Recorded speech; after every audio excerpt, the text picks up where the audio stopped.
What's up, everybody? Welcome back to another special episode of Neek Game Break, the show where we talk about all the latest AAA games and what's going on in gaming. This is the second of our special E3 episodes, and I'm joined today by Ray, Kiku, and Nick, who has returned from a long absence to join us. We're all together, guys, and it's on a special episode. It's about time. But we're all together for a very special reason, because today was the really, really big day of E3, the one that we wait for each and every year, where Microsoft and Sony get together and show us all of their goods, and man, what a good day it was. We're going to go ahead and start talking about the Microsoft conference. Guys, pros, what did we like coming out of this? What were some really high notes that you guys liked? The unexpected... The games. Yes. The games is right. There's a lot of games we could talk about in the second half of this, but yeah, the video games, boys. What were like the big standouts? Like I for one, I was proven wrong by Microsoft for once, and Scalebound was indeed in attendance. And it looked far better than it did at Gamescom last year. No, it looked so much better. It looked so bad at Gamescom, but this looked like a real game. This looks like something that can actually make the February-March timeframe whenever it's coming out next year. It has to be March or April at this point. There's no way they'll put it out in February against, what is it, Horizon and every other thing that was announced today seems to be February. Yeah. Oh, man. It also looks like a blasty blast, that 4-player co-op. It looks like a lot of fun. Yeah. And we knew that was coming. We actually got to see that in action today, which is really cool. A lot more of the combat seems really refined. I know one of the things that I really enjoyed, I'm not a huge Gears of War fan, but I really liked the Gears of War 4 gameplay, and specifically the lighting and the art direction they took with it, because the game takes place over the course of one night, and how they're approaching that was really cool, and especially the end with old Marcus was awesome. I really, really, really liked seeing that. That's the moment I actually got to tune into the stream. I was running late, and okay, now I'm on board with this. I got to play this. I got to see how this unfolds. I do like the character of Marcus Phoenix, even though I'm not a big Gears guy. But yeah, I'm excited about Gears. Gears looks good. Let's just hope that it remains as good by the time we get it. Right. The Gears trilogy was a solid trilogy. We tried to pretend Judgment didn't happen, but 1, 2, and 3 definitely had some of the better memories and experiences, I know, for a lot of people on the original Xbox. I have very fond memories of Gears 2, of the Horde mode, and Kiku has a lot of the original Gears. Yeah, actually all 3 of them. There was... oh man, it was me, my buddy Jason, and my buddy James, and we used to just Gears multiplayer, all the difficulties on Gears. If I was to get that game, it would be to play with them again. If they were like, "Dude, you need to pick it up," I would pick it up. Right now, I don't know. There was so much new stuff for me, and I'm like, yes, I don't care about the 4th sequel in this series. I mean, it looked cool, but... Exactly. It did enough to grab my attention, which it hadn't done yet. We found out about it last year. The beta's already been out. I haven't really cared about it until now. Now I'm like, okay, this is a game I actually want to play. Another one I really thought was cool, it was all but a given that it was coming, Forza Horizon 3. Yeah, that looks really good. Oh, yeah. Beautiful. Yep. Yeah, I tend to like those types of racing games more than like the Gran Turismos or the regular Forzas. Because it's more like an arcade racer. You get to have a little bit more fun. I do love those. Right, it's a little more wacky. There's a lot of customization. This one's in Australia. If you didn't catch the announcement, which I'm excited. That's not really a location you think of when you think of a racing game. I mean, isn't that where you guys' beloved Mad Max took place? So yeah, whatever. Well, actually, first when I think of Australia, I think of crocodiles, then I think of giant knives, and then I think of Mad Max. Okay, fair enough. He thinks of crocodiles on game. 42 Wallaby Way, Sydney. Yep. Oh, nice. Had to get that story reference in there. But as for things that were a little unexpected, Sea of Thieves. Sea of Thieves. I've been wanting to talk about that. Nick, go ahead and tell us about Sea of Thieves a little bit. Yeah, we're talking multiplayer, and it looks fun. Like I love the whole pirate era, and I think that'd be just a great game to play with your friends. You know? Right. There will be a Neek ship, and there will be constant mutinies going on to see who's going to be the captain, I'm sure. Oh, no, sir. See, I will You're not not the mutiny captain. because no, exactly. You want to know why I won't mutiny? Because I don't want to be one of the people that Ray takes over from and goes, look at me, look at me. I am the captain now.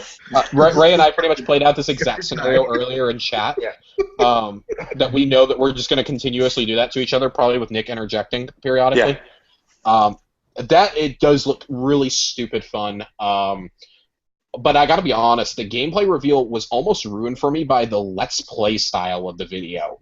I actually muted it because I couldn't stand that. It was better than the Ubisoft Wildlands, but that's something we'll talk about tomorrow. Right. It wouldn't have bothered me if it wasn't the first time we were seeing the game played. And if it wasn't at an E3 press conference. If that was released, like, maybe in July or something, like, oh, hey, this is coming out this fall, here's a sneak peek at what people thought when we let them play it for the first time, I wouldn't have had a problem. I definitely had issue with this. It looks cool, but that's going to turn some people off. There's already been a lot of negative reception to that. I don't know why. The game still looks fantastic. I thought the game spoke more for itself. It does. I think it's all in how the presentation was handled. I mean, that's the nature of E3. You're going to have good presentations and bad presentations. They showed a game that you've been following for quite some time and that you really enjoyed. We Happy Few. We Happy Oh my Few, God. Yes. So, remember when BioShock kind of splintered and blew up? Well, this is where one of those splinters ended up, is with We Happy Few. Oh my God. This is like BioShock meets the faces of Grim Fandango, almost.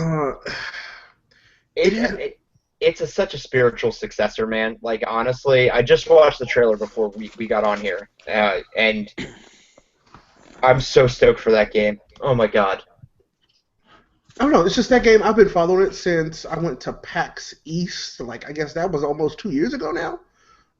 Saw that game and was instantly interested because it's so creepy, but in like such a unique way. It's not just scary; it's creepy in that good way. And I appreciate when a game can do that. And this game does it well. So I'm looking forward to getting that one and playing more of that for sure. I think what makes it so creepy is what BioShock did really well, which is take something normal like a society and add just a tiny bit of exaggeration, like psychotic exaggeration to it, where you could almost feel that at some point in time, if things had gone one way or the other, this could actually be the world we live in. Or it's a fear that that might be the world we come to live in, right? Because the opening for the gameplay trailer is, taking a drug called joy, and authors throughout time have been writing about stuff like that. Aldous Huxley, Brave New World, So it looks so good, and with no Ken Levine, Irrational Games BioShock on the horizon, I'm anticipating that this will take over, hopefully, for it. Right. I doubt it because BioShock still exists. So this is. Well, that's why I say Ken Levine written. Well, I was going to say this definitely is a really big bright spot. I think the only thing better than showing this game off and getting the confirmation that it's coming out on July 26th as part of Xbox Game Preview, which was talked about last year, as part of bringing some of these bigger indies like Ark Survival Evolved and The Long Dark to Xbox One, kind of like how Steam does their in development program. I completely forget what it's called. Is that their pre-release one? The Greenlight? No, not Greenlight. What DayZ is part of. Is that what it is? Greenlight? Greenlight? Okay. I didn't know. I seriously did not think it was Greenlight. Yeah, I think it's Greenlight. So they announced it was going to be part of this. I think the only thing that would have been better is if it was announced available today. That would have just been like the cherry on top. That's definitely how I feel. I would have put the money out today to buy it. But it was part of a bigger announcement that was running throughout the entirety of Microsoft's presentation, which was the confirmation of what Ray has been saying for a very long time, and really what we've all been saying since Gamescom of last year, is that Xbox is becoming more of an OS, and now basically every first-party game going forward is cross-buy digitally between Xbox and Windows 10. Mm-hmm. Which is awesome. And that is awesome. We Happy Few is one of those. Gears 4, I believe. Cuphead. Sea of Thieves, Cuphead, Forza Horizon 3. Just if you can Scalebound, if you can name a game that's coming out that's not called a Halo 6, it's probably going to be a part of this. And even Halo 6 will be, I would guarantee at this point. Halo Wars 2, and that was a really cool thing that they announced. They're future-proofing, essentially. Kind of wrapping up our pros section of this, Inside, the long-awaited follow-up to Limbo from Play Dead, is coming out this month, 2 weeks from now on the 29th. Really, really excited for that. You guys played Limbo, right? Yep. Yeah. Played it, loved it. It's a great game. If you haven't played it, it's free on Xbox Live right now for the rest of E3, and I think up until the release of Inside. It's a game you can sit down and beat in 2-3 hours. And it's got one of the most unnerving villains in it, that damn spider, man. Oh my god. Man, that spider. Yep. It's very unnerving, it's very unsettling, but it's also it's a very unique experience. I encourage everybody to try it. Yeah. So well done. Playdead does so well with it. Undead was there with State of Decay 2, just showing a trailer for it. Yeah, kind of excited to see a little bit more of that. The original State of Decay was pretty well done. And then we had 2 big hardware reveals. The Xbox One S, the slim model that was, of course, leaked a couple days ago. We knew about it. We saw the pictures yesterday. But I just bought a new iPhone. Wait. Yeah, there's 3 different models to this sucker. There's a 500 gigabyte, which I don't. If you're Microsoft or Sony, why on earth are you still manufacturing a console in 2016 with a 500 gigabyte hard drive? That sounds a lot like a 16 gigabyte iPhone. Wait. Yeah, that's exactly what I have, and it's full to the brim. Like I can't have anything on it. Even my 1 terabyte Xbox is too small at this point. It's too small. They're doing a 1 terabyte model, and then the 2 terabyte, which is one they're really pushing. The 4K video, it's a 4K Blu-ray player. Much small, 40% smaller. It's basically the size of 2 controllers, and I think it looks kind of sleek. You know, the power brick is finally built in, which it should have been from the beginning. Yes. No more of that ugly thing hanging out like it has been. It's going to fit in nicely right on top of my PS4. Yeah, any thoughts on that? The Slim looks good. I've been wanting it since they announced it because, I mean, what I thought is that the Xbox One it was entirely too big. This proves that they also thought that because they could make it 40% smaller. It reminded me of the PS2 Slim, yes. which was a beautiful console. It was. It reminded me of that. I like things being small, sleek, and compact. Being able to slide into my entertainment center. I like that it's coming in standard white. That's very nice. The white console has looked better than the black from the beginning on the Xbox Ones. Kiku, you have any thoughts on this one before we move on? We're just kind of hitting some bullet points here. I think when we talk about the next one, I'll say something about the Slim. Okay, yeah, I think we have a lot more discussion on the next one. So we took 3 hardware-esque things, kind of sliding into the middle. Microsoft announced a create your own controller thing, which is cool for people who want to personalize their stuff. You can engrave something on it. You can do colors. You can customize your thumbsticks, your directional pad, your thumbsticks. I think that's all your bumpers. I think that's all really cool. But the price is kind of high. For that price, you just better buy an Elite controller. Right. Yep. For that price, you might as well. And speaking of Elite controllers, that Gears Elite controller is really sweet. It is gorgeous. I want Elite controllers like that for every big Microsoft game coming out going forward. I thought for sure we were going to get that. I'm shocked we didn't get a Halo one, honestly. Oh my god! That's your big computer, and you didn't do one for that. But that's beside the point. I think the controller creator is really cool. That should have been done probably a couple of years ago because third parties have been doing it forever and charging. Yeah, let's cut into that scuff market. Yeah, they're pretty much going to alienate scuff with this now. At least on Xbox, I think that's really cool. I would like to see Sony do something like this because I would buy a custom PlayStation 4 controller in a heartbeat.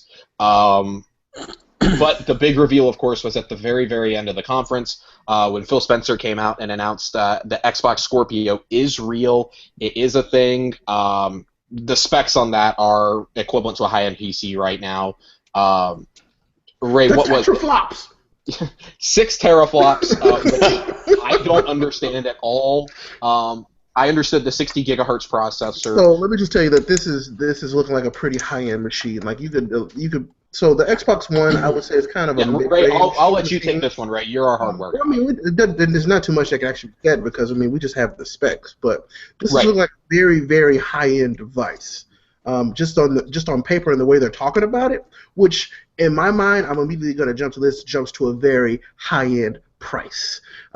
It's going to be expensive, boys. Don't expect a hey, it's $400. No, that's not going to happen. And right. So I'm really impressed. So to break this down, for anybody who didn't see the press conference, the specs that they're saying right now, the tentative specs are 8 CPU cores, 6 teraflops of GPU, true 4K resolution, 60 hertz. It's going to come out next year. It's designed to move the gaming industry into 4K gaming and high quality VR. That was particularly interesting to me as a comment. The Xbox One, the Xbox One S, and the Scorpio are all going to be fully compatible, and all games and accessories will work between all three.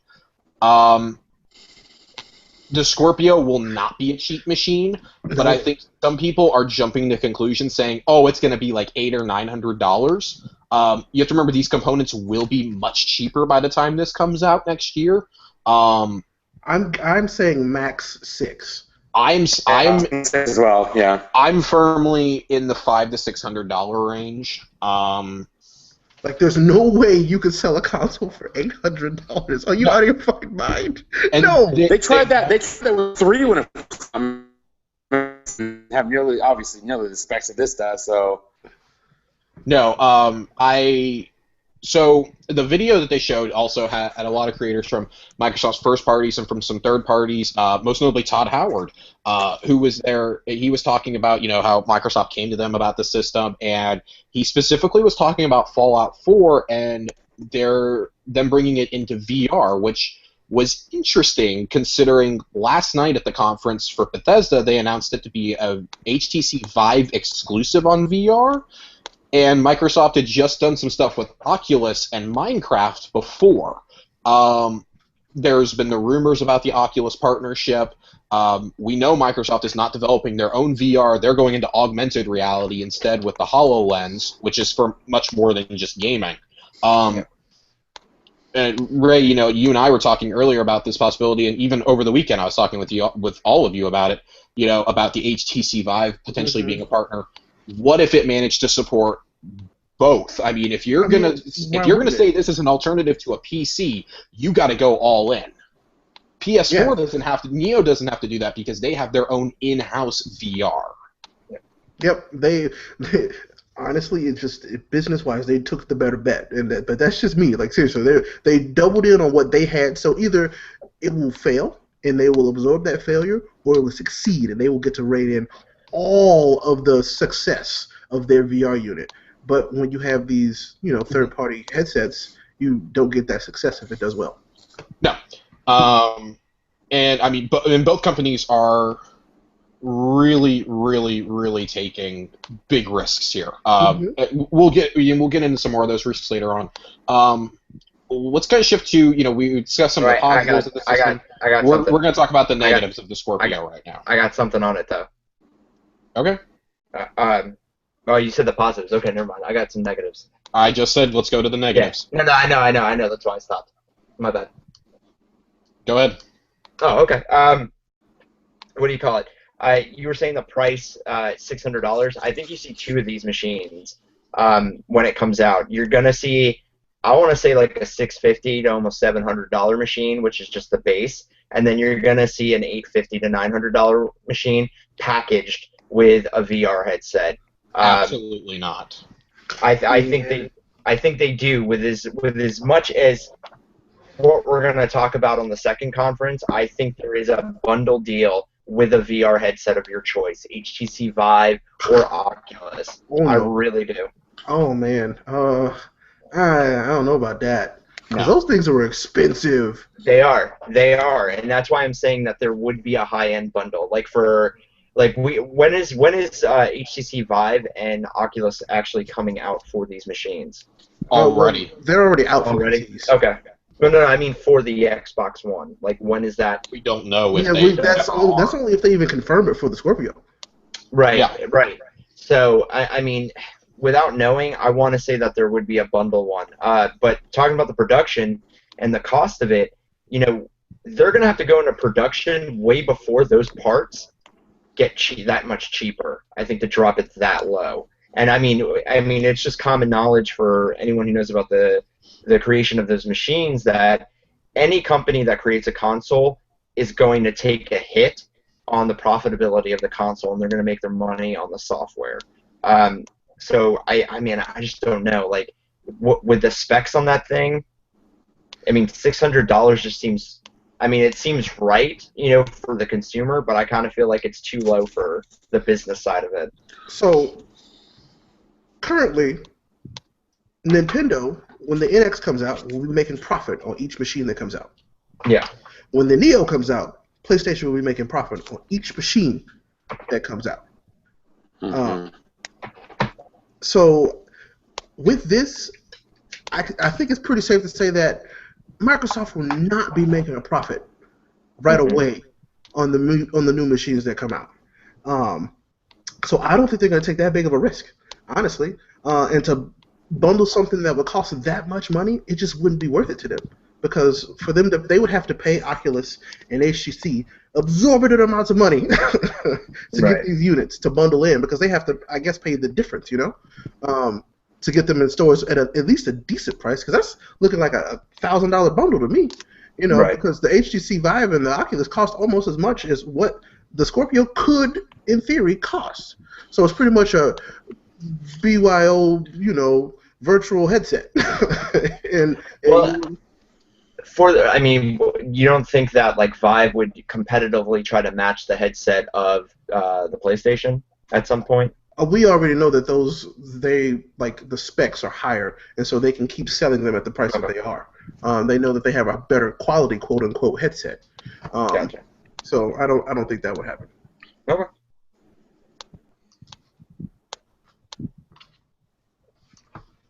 All right. So What's next?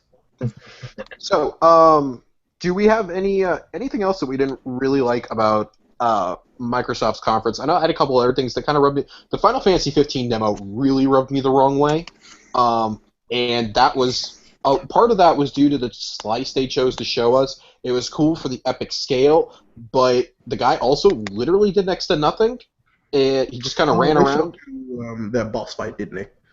Yeah, and he Mm. seemed like when he was playing it, he seemed like he really didn't know how to play the game, which is really bothersome. I don't know. That's the one part that I have not caught myself on yet. I didn't watch it because I've seen Final Fantasy 15 in so many other places at this point that I'm like, well, Right. okay, so I missed another, little showing of Final Fantasy 15. Oh well. The game just needs to come out. I was planning on that being my bathroom break, and then I saw what a train wreck it was becoming and decided to watch. That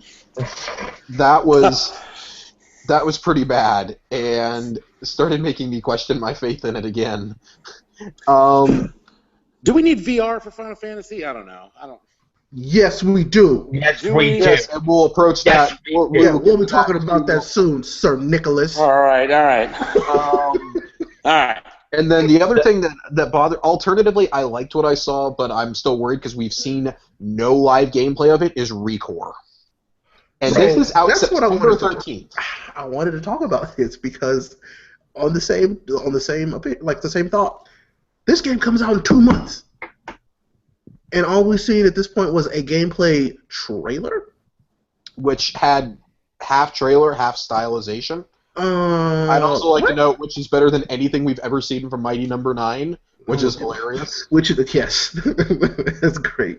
I would not hold my breath if a delayed announcement came in the next few weeks. They just didn't want it to happen over E3 because Oh, they they'd have a already had riot. breakdowns, Do you think they do that this close? They'd have a riot Yep. on their hands. Oh no! No. Mighty Number 9 did it with like a week before the game was Yup. supposed to come out. Yeah, but this Yup. is such a huge AAA game that people have been waiting on for so long, you know? Well, we hadn't actually seen the game in action until today. Yep. Yeah. This is the most we've seen of it since last E3. I mean, don't get me wrong. People are excited. People have really cooled off on it because it's Inafune, after everything that's happened with Mighty Number 9 and Red Ash, people have really cooled off on it. But Retro Studios is also a part of this, so that's the hook in me right there, is Retro. But I mean, they announced the $40 price point for it. Yeah. And I mean, it could end up being good. I mean, I doubted Ratchet and Clank, and that ended up being a really, really, really good game. You know, especially at the $40 price point. Until Dawn, I doubted that one, and it ended up being really, really good. So you never know. It could end up being solid. I'm still gonna give it a try. I Just still ain't see shit about this game, and I expect to play it in 2017. I'm gonna be honest with you guys. Up until what was it over the weekend when we were talking about what could come up on the Microsoft conference, and Josh said Recore, I was like, oh yeah, that's a thing. Yeah, like because you we forgot about literally it, didn't saw you? the one Like, time. because I forgot about it too. so we'll see if it actually does decently. If it is a good game, it could end up being a big surprise. Who knows? Sure. But guys, any closing thoughts on Microsoft before we move on to Sony? Crackdown 3 wasn't there. I'm upset about it. Crackdown 3 was not there. It has been delayed to 2017. That was a blog post that was made today during the conference, actually, I'm in the mad closing about it. moments of it. I'm expecting us to see it at Gamescom, honestly. Gamescom is usually where they show the future, where they're going in the next year or two. That's where we saw Scalebound infamously, so hopefully we won't see Crackdown prematurely. I think, I don't know where they are in the game development for this game. I feel like something went wrong. I feel like something did too, but it was playable behind closed doors last year because IGN has 12 minutes of gameplay. They were showing off the quote-unquote cloud destruction element that was. Yeah, I remember that, but something happened. Yeah, something happened. Something wasn't working. Take the time you want. I still want to play this a lot. Oh yeah, I still want this game. So yes, please take your time because this is also a big deal. But I was just sad that there was no mention of it until there was hey, by the way, hush hush, it got delayed. And then on Jeff Keighley's show afterwards, Phantom Dust lives. It's not the Phantom Dust that we got teased 2 years ago. Yeah, it's more it's more to the original. It's literally the original, but not as ugly as what that one that they showed us in 2014 was. Yeah, it's the original updated for 2016 with a lot of key components of the game are completely redone. Even some of the controls of the game completely redone and remastered, and it's going to come out. I think they said early next year. Yeah. Have any of you guys played the original Phantom Dust? Very briefly. I want to say I did. Like, look up some gameplay there. It's a great game. Like, it was so different. It was so ahead of its time, if you ask me anyway. Fantastic game. I had a friend of mine who lived and breathed for that game, and when they canceled it, I feel like he almost died. But today, his life was restored. Oh, yes, I have. Yes, I have. Good. So, guys, if we don't have anything else here, we're going to go on to Sony. And I don't know if I have ever seen the beginning of a press conference as good as they did here. That is seriously orchestra. Forget the orchestra. I'm talking the lineup that they had is the best lineup I have ever seen. One title after another, no interruptions we have ever seen. I mean, it's not even about the lineup. It's about the conference. That conference was so damn good. That hit every single note. This morning, even some of the most diehard PlayStation fans I have ever met or talked to were like, man, they've got a lot of work to do to match what we saw this morning. And they did that and beyond. Oh my God. They did something that I wanted every other conference to do.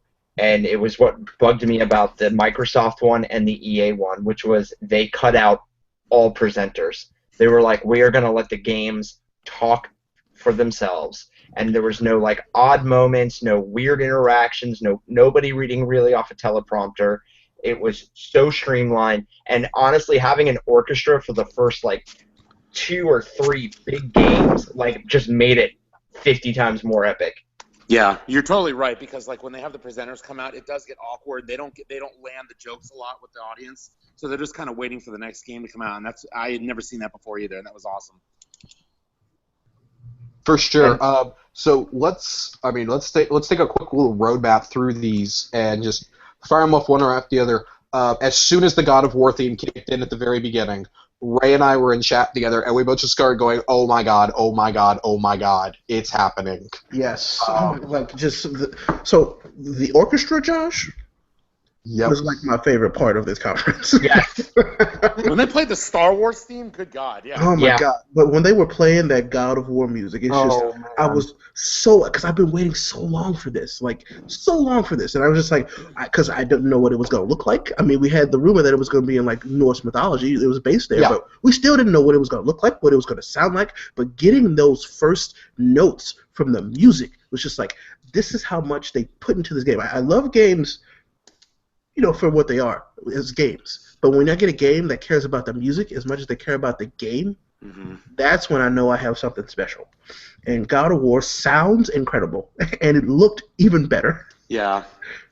Completely different. The gameplay looked like a cutscene. It was so good, yeah. Didn't it?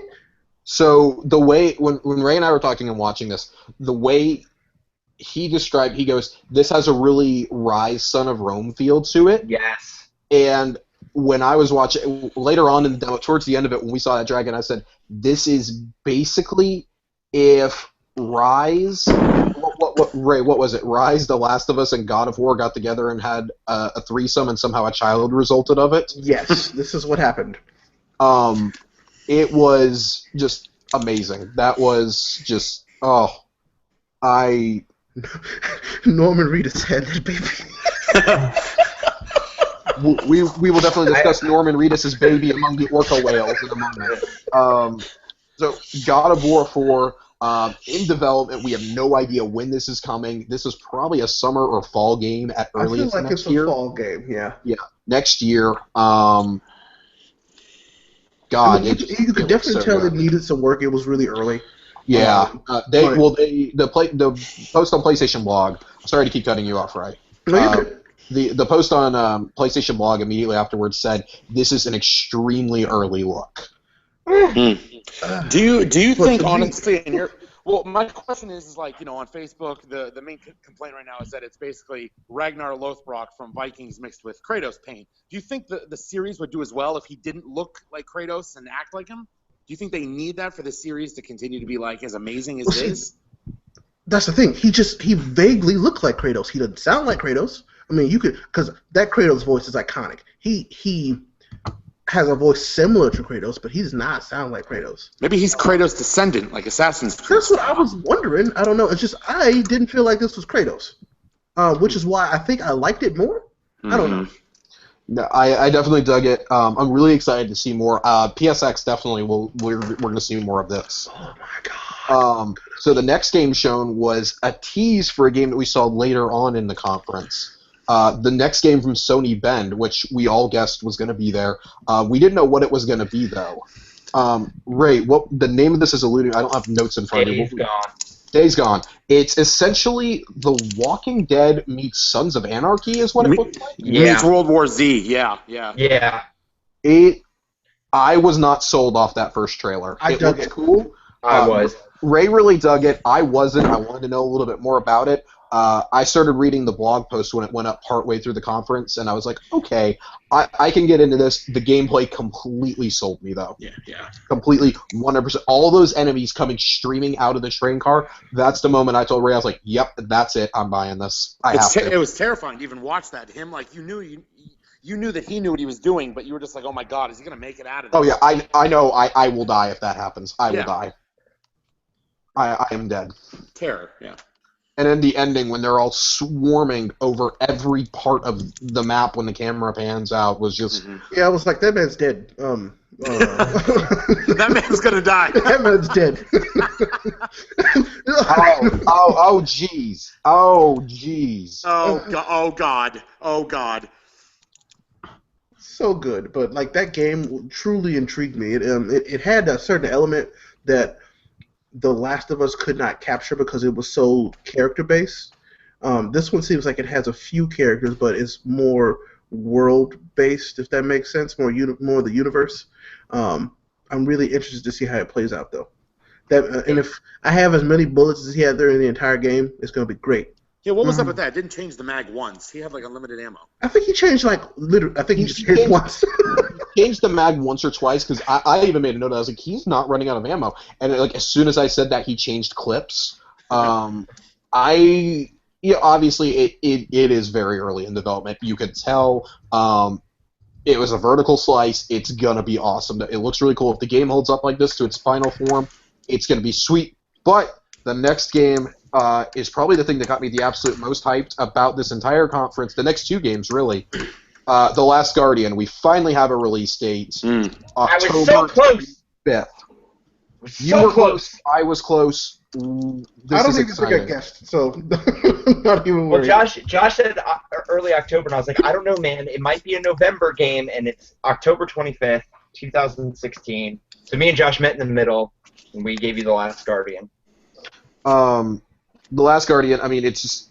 I was happy they didn't even sit down to show us gameplay this time. It's Team Eco, just give it to us. That's all you need to do. Just keep building the hype. That literally served to keep the hype train going at that point. You could have just popped something up that said Last Guardian coming October 25th, and the crowd would have gone wild at that point. And we talked about this while we were watching it. And, when The Last Guardian disappeared, we didn't care because it had disappeared.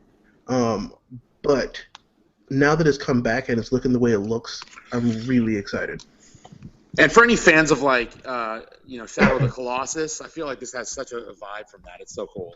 Oh heck yeah! Well, it's from the same team. Yeah, exactly. That's what I'm saying. They kept that same vibe, Yeah, it feels like the natural progression from Eco and Shadow of the Colossus, and that's why it excites me so much. I'm ready to play this. There are other games coming out. Skyrim Remastered and Titanfall 2 come out 2 days after that. Those will both wait to be played until after I have finished The Last Guardian. Yeah. I'm okay with waiting on those a little bit. I might dabble in a little bit of Titanfall for some multiplayer action, but I gotta play The Last Guardian as soon as it comes out now. That is quickly shot up to my must-have title this fall. Skyrim does look so pretty, though, with the mods, too. It's actually happening, though. Yeah. The Last Guardian, after all these years, is happening. How long has it been in development now? Over a decade. Forever. God. Yeah. Yeah. This essentially was vaporware, and it's actually happening. The next game, of course, Horizon Zero Dawn. Oh my God. I wasn't sure if we were going to get another video or not. Ray and I were both like, oh, cool, we're getting some footage. Then we got the actual game, the first real gameplay we've seen. Yeah. I don't ever want to leave this world. I don't ever want to leave it. I already know that. It is... 45 seconds into it, I was like, yep, Game of the Year 2017 right there. Yeah, oh my God. She's like a female Witcher. It's like back it up. Josh, like we were sitting there, he quoted me. I was like, this is the Far Cry game I always wanted. Yes. It is perfect. Oh my Lord. It's like Far Cry met Mass Effect instead. Met The Witcher and like, hey, let's have another threesome. Let's see what happens. And this is what we got. And those takedowns she does and everything, it looks so good. And dude, when she hacked the mount, I was done. I was like, yes, let's do this. The in-game detective mode is perfect. Because I was wondering, I was like, so when they first showed us, like they just took out the weak points because I knew where they were. But I was like, how are we gonna know where those weak points are? And that explained it for me, and I'm really excited because it looked and it worked really well. Yeah, very excited for that. Very excited for just what everything entailed. I mean, we weren't quite sure how some of this was going to work, and God, like as soon as you focus on enemy, you can see what they're made, what elements they're made of, and oh God, it just looks so good. I'm so ready for this to come out. I'm very disappointed it's not coming out this year, but like you said, when we saw the footage last year, we were like, nope, 2017, that's not coming out next year. Like, not a chance in hell. If that's the way it looks, and they needed to polish it, Josh, it's gonna just be. No, you don't have to tell. We've had this conversation for over a year. I know this. Oh. And then we went to Quantic Dream's game, Detroit. Holy crap! Sold. Was Sold. not ready for that. Just was not ready for what that I don't was. think any of us were really ready for that, but it's such an intriguing premise. It's essentially a create-your-own adventure game. Yeah. But it's not Telltale's little, here's 2 button prompts. Right. No, this is going to have actual consequences in your entire world. I am excited for this. God, I don't even know where to rank my games at this point anymore, other than I want every Horizon single one of and them in my the wallet other is crying. ones are. Oh my God! Just my wallet is weeping right now at how much it's going to spend in the coming years. I have loved every single Quantic Dream game that has come out, every single one, and this just has such a Blade Runner-ish feel to it, and I'm completely sold. Completely sold. Right. It blew me away when we saw it. I wasn't expecting it. I know Ray wasn't. I was not expecting that at all. Like wow. We were both just sitting there. Wow. The whole time was just wow. It was like, I need that game. I want to experience that. And then of course we saw Nope the game. Yes, the full Nope experience. The full Nope experience, which was Resident Evil 7. Ray and I were just like, nope. Especially when you open that pot and had the cockroaches, I was like, you moron! Why would you? Nope, I'm done. And this was a game that was being rumored for E3, but not specifically for any conference.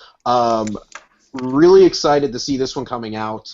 It definitely looks like it's getting back to the actual survival horror aspect, and not like the action adventure-esque games they had become as of late with 5 and 6. And they took a first-person approach to it. That's kind of cool. Right, and there's actually a demo out right now on PSN, available right now for PS Plus subscribers, which is the prologue to the game or something like that. It's Episode 0, I think is what they're calling it.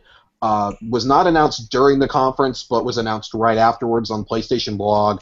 I will be checking that out. This is also coming to PSVR. I will not be playing this in PSVR. You could not pay me money to play this in VR. Ray, how much money do I need to pay you to play this in VR? A nice pretty penny in a few And film it. You put a price on it, and I will cash my Child of Israel bonds to pay for this. It's not gonna happen. I have a room full of pop here that says otherwise. Oh man, I was watching that trailer. I was like, this is a game. I was like, I loved every single game at this conference except that one. Right. If you sold all his pop, would you play it in VR all the way? No, because then he'd just be sad. No, trust me, the video of you playing that would make me happy till the day I died. No, man. Because it'd at least be 30 hours of Ray freaking out, and maybe we'll 1 do, minute like, of you going, I weed myself. If we do like a charity stream and we raise a certain amount of money, that might be something that happens. People, you heard it. We need to get an Extra Life stream together and do this. And when I say a certain amount of money, I mean an absorbent amount of money. I mean like a few $1,000s. Hey, look, that's fine, because I will put this onto Extra Life. I will put it onto GoFundMe, Kickstarter. I will put up cards at gas stations that say, donate to the Children's Miracle Network for Ray to pee himself while playing Resident Evil 7. It's going to be a big jar to fit all this. VR. Yeah. This is going to be an amazing day for all of us. Go ahead. Who, me? Yeah. Were you going to say something, Nick? No, I was laughing. I thought it was great. Go ahead. Okay. No, so moving on. Let's go ahead and talk a little bit of we had a lengthy VR presentation. Of course, coming out October 13th, $3.99. Not unexpected. That pretty much is common knowledge, I think, at this point. At this point. Over 50 titles between launch and the end of the year. That was news to me. I was not expecting that. Baffling. Yeah, that's baffling. That is impressive. That is extremely impressive. And this is not like titles crossing over from Steam and the HTC store. This is original stuff, yeah. A bunch of original stuff. This is all original stuff. And I believe they have clarified and said these are 50 dedicated VR titles and not like, oh, this game has a VR mission for you or something. Right. That's good. If they haven't clarified that, we'll see. I'm sure we'll get it in the next few days. Right, because when they said that, then we started seeing some of the stuff. One of the very first things they showed was the Battlefront mission in the X-Wing. Ray's like, "Oh, this is going to sell you on this." Because it was right, look, literally. Okay, so I have to set this up for you. We were talking about VR, and Josh was like, "I still haven't seen anything that makes me want to spend $400 on this." And then I was like, "Yeah, whatever, Josh. We'll find something for you." And then, like, my screen minutes ahead of his, and then right as I finished that sentence, the Star Wars music started playing during the VR sizzle reel, and I was like, "Oh, Josh, they got your money." Ray, for reference, Ray's stream at this point, my stream was lagging. His was about 45 seconds ahead of mine, and I'm like, I'm watching it for what Flashpoint or something. Firepoint. We're watching this. I was like, man, this is a better looking Destiny. That gun has a better story than Destiny already. The gun by itself. I thought the same thing. Yeah. I honestly thought it was Destiny VR. I did too. If you had not told me differently, that very first scene, I thought he was on Mars. I'm gonna be honest. I thought Infinite Warfare looked better than Destiny. We'll talk about that in a minute because we're holy shit. getting there. So we get to Ray gets the Star Wars and he's freaking out. I'm like, what's going on? He's like, oh, there's a VR game for you, and then starts on mine, and I'm like, oh my god, it's an X-wing, he's flying an X-wing, and I lost my absolute mind, and then crippling despair when it said mission. Yep. I was like, I am not paying $400 for one mission. If the VR headset was an X-wing helmet, I would pay the $400. Oh man, could you imagine that? Yes, I can, because I too have nerdy dreams. Okay, I too have nerdy wet dreams. Yeah, Josh, we're all gonna message you, and you're gonna be like, "What are you up to, Josh?" I'm bullseyeing womp rats in my T14 here. The T16, you scrub. Yeah, sorry. So I'm gonna throw this also out looking here. for food. I'm sorry. Chris, go ahead. I'm gonna throw this out here. I will pay $400 to fly an X-wing, and I will hot glue that VR headset to an X-wing fighter pilot helmet so that I can legitimately be flying an X-wing. That's all I'm gonna say. Rip. Next level nerdum. So the next thing that was unveiled was Batman Arkham VR. When this was announced, I was a little skeptical. I was like, oh, surely this is just like Arkham Knight or Arkham City ported over. This is a brand new game from Rocksteady. They have already issued a statement clarifying that this is an actual brand new exclusive game to PSVR. So that Joker monologue was awesome. Oh, it was. I just wasn't expecting that. And you know me. I don't care about the Joker. Right. But I love Mark Hamill. Yeah. And that was great. This is a really big get for Nick, mute your mic when you do this. Sorry, guys. I dropped a wrapper. I apologize. I don't know how loud that was. This is a really big get for Sony. If it's a true exclusive for their VR headset, this is a really big get. Agreed. I didn't expect it. I just did not expect a Batman VR game. That was the WTF exclusive of the night for me. Oh no, the WTF exclusive of the night came later on. I knew it was coming. Right. So then kind of.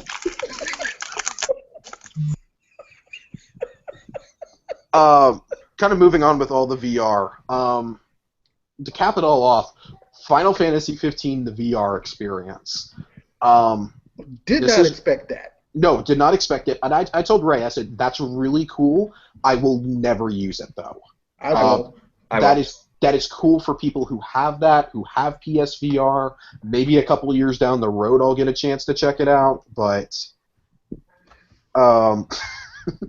maybe a few years down the road I will be checking it out, but definitely not right now.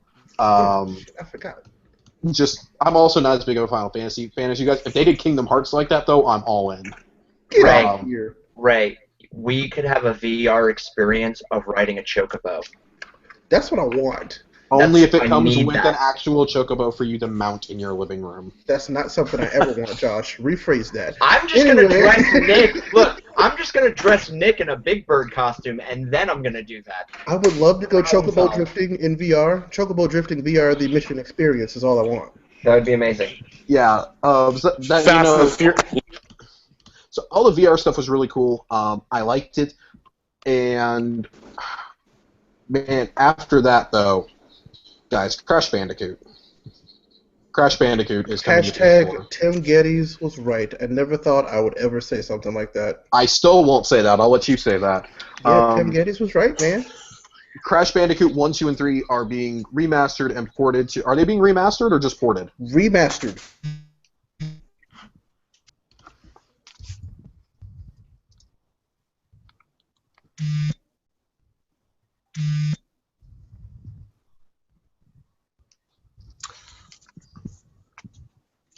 What were we saying? What was remastered? Go Crash one more time, I'm Bandicoot sorry. 1, 2, 3, and... The original Crash trilogy. Yeah. So it's being it's going to be so very 1, 2, and right. Yeah, 1, 2, and 3. I told Ray, I was like, maybe this is a little bit selfish of me. I never really, I played a little bit of Crash 1 and 2, as a kid, but my big one was Crash Team Racing, and then of course the Spyro trilogy were the ones I really played. Personally, I was like, if they did a Spyro one, I think I'd get more excited, or if Crash Team Racing was included in this, okay, I'd flock out and buy it. But this, it's life. It's okay. Crash is that nostalgic character. Right. Crash is that one that will sell. They're gonna make sales. Because he was the Sony mascot for a while. Right. And here's the thing. Sony and Microsoft have learned that nostalgia sells. Microsoft, for as much as Master Chief Collection completely bungled and failed. Oh my God. Due to all the massive multiplayer maps in that. Never do a game with 100 multiplayer maps ever again, any developer ever. It showed that nostalgia sells with the ridiculous sales that they had on that. It was awesome. It was really cool. And then, of course, the Nathan Drake collection last year. Now these are the kind of games that should be remastered and ported. Are the old classics, the ones that we all remember that we want to see. I would love to see an updated Super Mario 64. I'd love to see that. I'm not talking the DS one that came out several years ago. I'm talking an actual updated version of that. We saw, of course, Wind Waker HD. We see, I'd love to see an Ocarina of Time. There's so many classic games you could do that with, rather than just doing 360 and PS3 games. So I thought that was really cool. Crash is coming to Skylanders. I kind of want to buy the Crash Bandicoot figure for Skylanders just to put on my shelf. Exactly. Yep. That's what they were betting. Guys, Crash Bandicoot's getting an amiibo. Yep. And you can make your own amiibo now, and that's what I've been waiting for in that game. That's amazing. I'm ready. I mean, I knew this was going to happen. I probably will not buy Skylanders, but I will buy this Crash Bandicoot figure. Everybody will flock out and buy that figure, though. And I thought it was really cool that it's going to work on all the consoles that have Skylanders too, not just PS4. It's going to come out first on PS4, so it's going to be sold in a special bundle, and then it'll be sold individually. Yep. A lot like Boba Fett was for Disney Infinity and stuff like that. That's cool to me. They're keeping him within the PlayStation family at first, and then they'll bring him out. Like that. So, kind of wrapping up with our positives of this, guys. The holy hell moment of the night, though. Spider-Man in development from Insomniac Games, not Sucker Punch. That means that I'm still getting an Infamous game, which I'm really excited about. Yes. I said on our stream, or not on our stream, on our pre-E3 predictions that I felt like if I had to pick a studio that wasn't Sucker Punch to do this, because one of our guests, Elijah, said, with all the leaks, I'm sure Sucker Punch is going to do it. There's really nobody else that could do it. I was talking about, I'm pretty sure it's going to go multiplat. It is exclusive. Cool. I was sure it was going to go multiplat. Well, if it will multiplat, who would you trust? I said Insomniac. Insomniac's the only one I would trust to make it. I feel like they could do a really good Spider-Man game, and Sunset Overdrive proved that to me with its traversal system. That, to me, that was essentially the audition to make a Spider-Man game. I am really, really, really excited for this. There's virtually a guarantee it's going to come out next summer with Spider-Man Homecoming. You'd be insane not to release it alongside that. A beautiful trailer. The excitement that filled my body. I've already rewatched it. That's the only one I've gone back and rewatched. I have to rewatch that and God of War because, good lord. I need to watch God of War without stuttering. Please watch it because it's incredible. I still loved every minute of it. But yeah, beyond Spider-Man, we got that insane Call of Duty gameplay. Oh my god. Which I did not. Josh, when we were talking about that, we were just so excited about everything that's happening. I was like, "Ooh, I wonder what this game is. This game is really cool." And then, like halfway through it, I realized this is Call of Duty. That's what happened to me. Like as he scanned over other characters, it showed the name above, like they normally do in Call of Duty games, and like some of the the options was like that looks a lot like Call of Duty. And then I was like, oh my god, this is Infinite Warfare. Yeah, completely caught me off guard. Looks really good, and now I'm excited again. Started, and then once they started showing the space combat, I was like, "Yep, that's it." Like the spaceship stuff was actually really cool looking. I hope it's more than one mission. I would hope so too, but I don't know. I'm really scared. So, kind of wrapping up our positives, the last major positive I feel like we need to talk about is the Kojima reveal. So that whole thing, Josh. That was a very trippy video. Norman Reedus was buck ass nude. Butt ass naked. He had handprints all over himself. Yeah. It was weird. There was a baby. There were dead fish and crabs and footprints.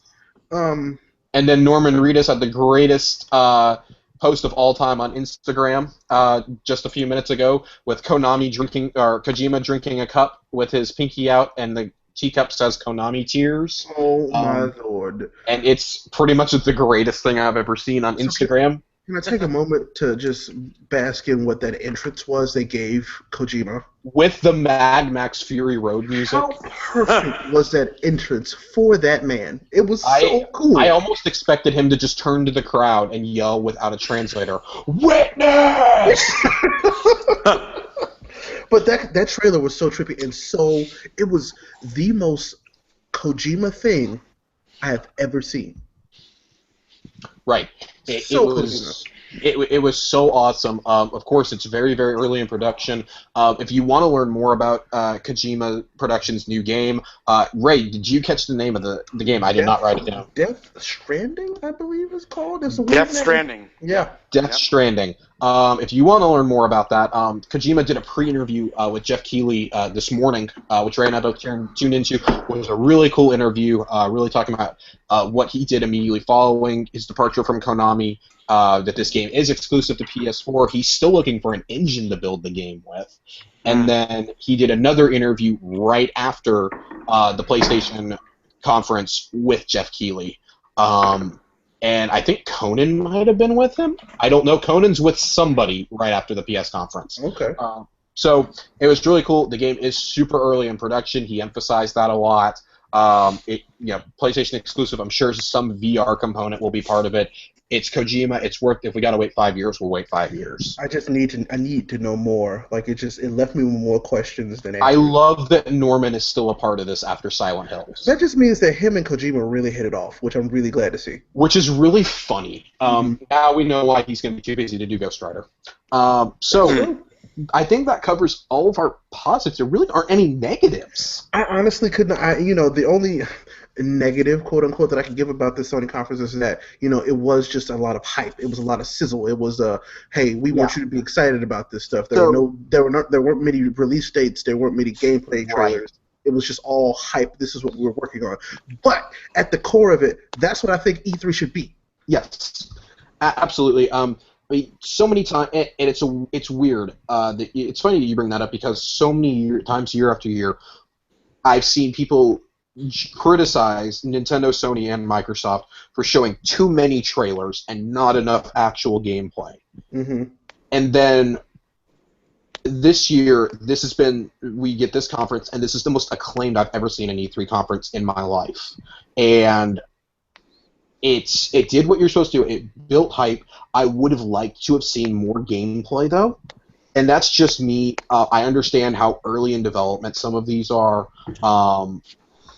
And that's the nature of the beast, right? I am really happy that for the most part this was all first party. There was very little third party. Both conferences seem to do that a lot. There wasn't a whole lot of third party focus. If there was, it was a quick trailer and that was it. Or a quick shout out. The one part where the conference was kind of weird to me was the really strange insertion of Lego: The Force Awakens. Star Wars sells. Star Wars sells. I understand that. It was at a very random point for me. The whole conference was very mature feeling, and then that. I mean, it was, and I think that's Sony reiterating. We love you guys, the gamers, too, but we know that some of you have kids. Right. It's not. I'm not trying to criticize or anything. It was just it's not enough for me to say, oh, it's a negative. It's just something like, it felt a little out of place was all. I mean, that's just me trying to make sense of it. It was a long trailer. So, it was a long trailer for a game that's coming out in 2 weeks. 2 weeks. That was very strange for me. Like a 30-second trailer would have been cool. I would have understood that. And my only other thing, and this isn't even a Sony thing, it's an Activision thing. At the end of the Infinite Warfare deal, they had teased Call of Duty 4 Remastered, because of course that's going to sell gangbusters. Get it 30 days early on PS4. That's ridiculous. And I'm sorry, I got to call out BS here, because I called out BS on Rise of the Tomb Raider coming to Xbox a full year early. Will continue to call it, because that was an amazing game that everybody should be able to play right now. Which I was a little surprised we didn't see that also. Yeah, I'm actually kind of surprised too, which means I hate to say it, that game is dead. It is, which is a shame because it's an amazing game. Yeah, it's gonna sneak out at some point and be like, oh yeah. All the people who were waiting for it. Mm-hmm. And then, I'm sorry, but when that's literally half the game is going to come out 30 days early. Because that is part of the deluxe version of Infinite Warfare. Half of the game is going to be available to consumers before the other half is if you play on PC or Xbox. And I'm really maybe I'm in the wrong. That really rubs me the wrong way, though. I understand. I'm sure it's not just you. I'm sure there's a lot of people who only have Xbox. It comes down to where you choose to play it, and I've chosen to play this on PS4. So I will get to play it on its proper, whether it's its proper release or it's 30 days before the release. I will get to play it. That's whatever. Okay. I'm annoyed at all the people who only have the one system, who only have a PC, whatever. They now have to wait to access half of their game. That's not right to me.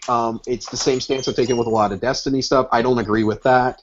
But I'm not going to sit here and die on my milk crate standing on the corner of 4th and 5th tonight. It's a minor annoyance in an otherwise masterful conference. VR hype is real. I can't wait to try it out on Friday. They have a demo station coming here to Dallas. Guys, do we have any closing thoughts on Sony? Positive or negative? Killed it. Like I said, and I've said it already on Twitter and all my other social media, this was the dream E3 conference. Yeah. This is the one that I've always wanted, and this makes me very happy to be playing games. Like today was like a redefine why I love video games. I love this industry. E3 is one of my favorite times of the year. It's beautiful. Right. It definitely. Yeah, I was talking about this. I think it might have been with you. I think it was with you, Ray. I hate the fanboys and people who obsess over one system more than the other, who, even if they don't own another system, can't give that system a due. I was one of those guys for several years. I only had the money to buy one system. This time, I made the decision I was going to get both an Xbox and a PS4. I'm very happy I did. I've gotten to enjoy all the amazing exclusives. I'm still catching up on them. And it's baffling to me that people need to go in and bash others. They need to use racial or homophobic slurs to get others down in this community. To make themselves feel better about the purchase that they made, which is a really weird human thing. I mean, it's just video games. Yeah, it's just video games. But we all love this stuff. It's like arguing over Marvel and DC. It's like arguing over politics.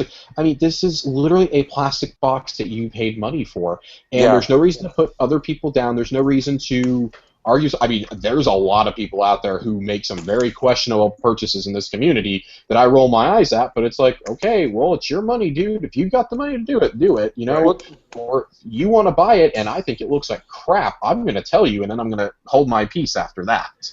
Right. It's just sad, too, that, you know, like a game dev who's trying so hard to bring a game out for everyone, they get death threats because they have to push their game back, you know? Yeah. Ray, go ahead. You were trying to say something. Oh no, it's more along those lines of I wanted to thank Sony and Sean for his really the good opening, speech yes. about Orlando and the LGBT community. I A very really big part of appreciate our gaming community. Yeah, I really appreciate them for that. I thought that was pretty well spoken. That would be something that's really hard to talk about, but need to be said. And I'm really glad to see that a lot of our gaming community in the industry has come together and acknowledged this, and said that yes, we need to come together right now. This is where we need to be. Yeah, absolutely.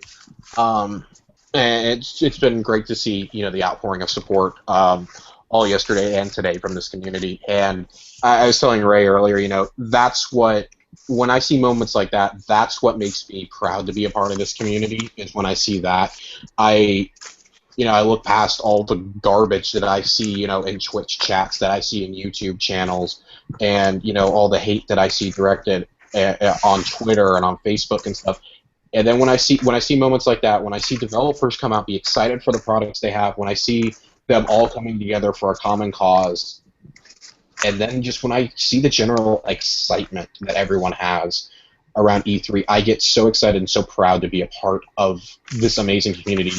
That Sony, that Nintendo, that Microsoft, Bethesda, EA, Ubisoft, all these companies come together to help put together, whether they're a big part or a small part of it, from the biggest AAA developer to the smallest indie, they're all a part of this and they all shape it, and it's amazing. Right. Oh, I love it. This is a great time of year. I can't wait to see what we get tomorrow. I'm so excited. Yeah, and Nintendo's not even doing a direct. They're doing like a 12-hour live stream or something. They're doing the Treehouse. I think there will be a direct. Okay. There will be a direct, and they'll be followed by the Treehouse live stream as usual. So it's going to be. They're doing an interesting format this year. So yeah, it's a lot different than last year even, but we'll see. I'm excited to see what they do, because this one has been real hush hush. Like, they told us one thing and we just all accepted it. So who knows what they do? Yeah, they could do a complete 180 and be like, oh, by the way, here's an X. Right. But I doubt that. But, I doubt it too. Yeah. I think they tease it at the end of the direct, which would be great. I'd like to even just see it for the first time, and that's it. I guarantee we won't see that until next year.